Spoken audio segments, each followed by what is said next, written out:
Dans ce troisième cours, on va voir comment faire une classification automatique ou en anglais cluster analysis, et on va aussi parler de l'analyse en coordonnées principales. Disons que nous avons une base de données. Donc on a fait des observations pour un certain nombre d'individus et pour chaque individu, on a observé certaines variables. Le but de la classification automatique est à produire des groupements de lignes et ou de colonnes d'un tableau de données. Donc, c'est-à-dire, on veut diviser la base de données, le tableau de données, en groupes avec ou bien des personnes ou bien des variables qui sont similaires. En plus, vu que nous n'avons pas d'informations sur les groupes dans la base de données ou sur le nombre de groupes, cette division doit se faire automatiquement. Donc, c'est l'algorithme qui va décider comment faire les groupes basés sur l'information qui est contenue dans la base de données. Dans notre cours, on va seulement considérer un groupement de lignes. Donc, on va grouper les individus en classes, en groupes, avec des individus similaires. Donc, si on a, dans ce cas, deux variables x1 et x2, on a un certain nombre d'observations des individus.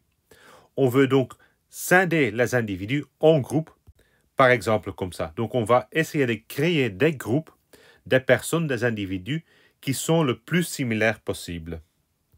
Pourquoi faire quelque chose pareil? On pourrait, par exemple, imaginer que certains groupes doivent exister naturellement dans la base de données et on veut découvrir ces groupements. Ou bien on veut simplement explorer la base de données et voir s'il y a d'éventuels rapprochements entre les individus ou les variables. Comme déjà mentionné, on ne fera aucune hypothèse initiale. Donc on ne va pas supposer qu'il y a un certain nombre de groupes, ni que les groupes doivent suivre une certaine structure. Considérons l'exemple suivant. Cet exemple est pris du livre Multivariate Analysis of Ecological Data. Pour l'expériment, 30 sites sont considérés. Donc, il y a des sites S1 jusqu'à S30, c'est la première colonne. Et par site, on veut examiner l'abondance de certaines espèces. Donc, il y a des espèces A, B, C, D, E, des espèces différentes, et on compte par site l'abondance de chaque espèce. Et finalement, il y a 4 variables environnementales. Celles-ci sont la profondeur de l'échantillon qu'on a pris, exprimée en mètres, la pollution, donc le plus haut ce nombre, le plus pollue, la température en degrés et le sédiment.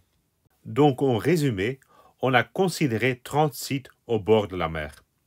Par site, on a pris plusieurs échantillons et après, les échantillons sont envoyés en laboratoire. En utilisant les échantillons, on a compté l'abondance des espèces et on a déterminé aussi la profondeur, la pollution, la température et le sédiment. Quelques questions qu'on pourrait se poser sont donc s'il y a des sites qui présentent des caractéristiques similaires. Ces caractéristiques pourraient être environnementales ou d'abondance. Il y a certaines espèces qui sont naturellement associées et on pourrait imaginer d'autres questions. Pour ces questions, on veut donc définir des groupes des observations basées sur la question scientifique. Mais comment on va obtenir ces groupements en pratique? On pourrait très intuitivement penser à décrire tous les groupements possibles et après choisir entre ces groupements le groupement qui semble le meilleur. Pour l'exemple, on va donc créer chaque groupe possible ou chaque groupement possible. Par exemple, ici, un groupement en 3 groupes, un autre groupement qui est en 2 groupes et après, on va faire la même chose. On va considérer chaque groupement possible. Mais en réalité, en pratique, cette approche n'est pas faisable. D'abord, il est presque impossible de déterminer tous les groupements si la base de données est large. Prenons par exemple une base de données de 4 observations et déterminons maintenant combien de groupements on sait faire avec seulement 4 observations. Avec 4 observations, on sait faire ou bien une groupe, 2 groupes, 3 groupes ou 4 groupes. Créer une groupe est simple, il n'y a qu'une seule option, une seule possibilité pour faire ça. Pour créer 2 groupes, on peut créer 2 groupes de 2 observations ou une groupe d'une observation et une groupe de 3 observations. Au total, cela donnera 7 possibilités.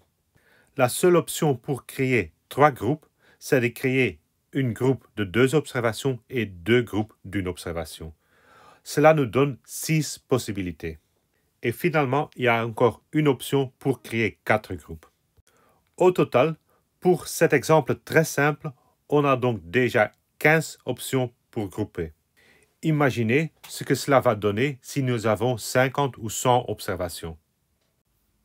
Cela devient rapidement impossible de créer tous les groupements manuellement, mais on peut le faire maintenant en utilisant un ordinateur. Mais même si on sait créer tous les groupements possibles, comment on va choisir le groupement qui est le meilleur? D'un côté, ça devient très difficile de choisir entre des milliers de groupements possibles, et d'autre côté, ce choix est très subjectif. On va donc relier sur des algorithmes de classification automatique, des algorithmes qui vont mener à de bons groupements d'individus similaires.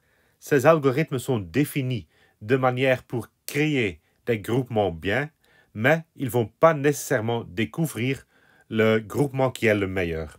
Souvent, ces algorithmes sont créés d'une manière récursive et répétitive.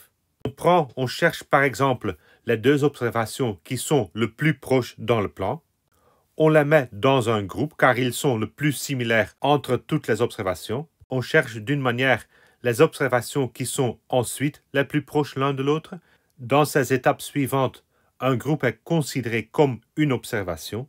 Dans notre exemple, la distance la plus petite est celle entre l'observation en rouge et la groupe créée pendant la première étape. On donc ajoute cette observation au groupe rouge. Après, on va de nouveau déterminer la distance la plus petite. Dans ce cas, la distance la plus petite est entre les 2 observations en bleu. Et ces 2 observations vont créer un nouveau groupe, le groupe en bleu. De nouveau, on cherche la distance la plus petite. Ce seront les 2 observations en vert qui créent le groupe en vert. Et on continue de cette manière. Donc ici, on ajoute de nouveau une observation dans le groupe vert. Et finalement, on trouve ces 3 groupes, le groupe vert, le groupe rouge et le groupe bleu. Chaque de ces groupes va contenir des individus qui sont considérés comme être le plus similaires possible. Mais naturellement, on a besoin d'une définition de similarité.